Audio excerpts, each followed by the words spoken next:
Yep. Okay, so number 3 is sell benefits. Number 4. Number 4 is you need to get their attention. Once you, in the first part of the ad, either with a headline, some kind of a graphic, some kind of a sound element, if it's audio or visual, and you need to communicate your strongest benefit in the headline. Now, what I found is that sometimes 80% of the success of any ad is dependent on the headline. No matter what, if the headline doesn't hit them between the eyes and arouse enough interest to keep them reading, you will not sell them. It's as simple as that. Now, I've shown in tests that sometimes one headline, you talked about the advertiser beforehand who only changed one word and beat the pants off the previous ad. Yep. Well, I found that sometimes one headline will outpull another headline as much as 20 times in the number of orders that you get. Yep, absolutely.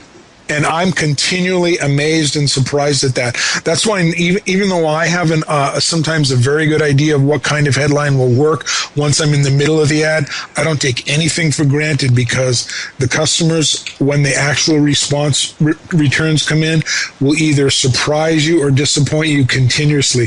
So that's where you have to be somewhat scientific. And I recommend testing a number of different headlines and openings in order to see what's going to get the most response. Because the more people that you grab attention, the more people you then have next to be able to develop their interest and their desire so that you can get the sale. Yeah, I've always found that one of the keys to success in this area is test, and when you've tested it, test it again. Yeah. In fact, I found that a lot of companies will do tests right up front, and a lot of times when I do an ad campaign, I'll provide 2 or 3 different testable variations to see what gets the most. Yep. And then a number of companies will do that, but where they fall down after that is they think they've got a winner and they just run with it down the field. But hey, what if you went back and kept that as your control piece, in other words, your best performing piece at this point, and then continually keep on testing? Because think about this, if you can increase your response rate by even a fraction of a percent, how many more thousands of dollars is that going to put in your pocket at the end of the year? Absolutely.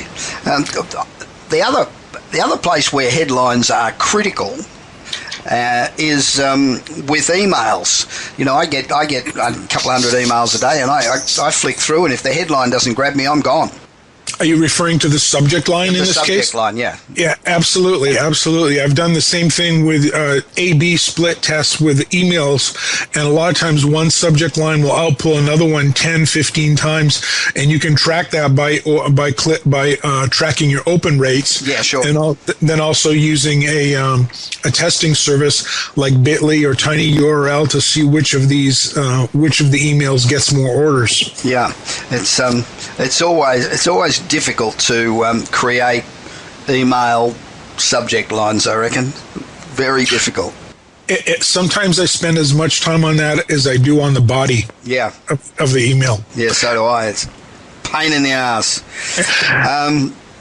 Okay, so for those listeners, one is do your homework. The second one is make them an offer they can't refuse. The third is sell benefits, don't sell features. Features never sold anybody anything. 4, get their attention with the headline and the graphic. Often, up to 90% of people only read the headline, and if the headline doesn't grab them, they're gone.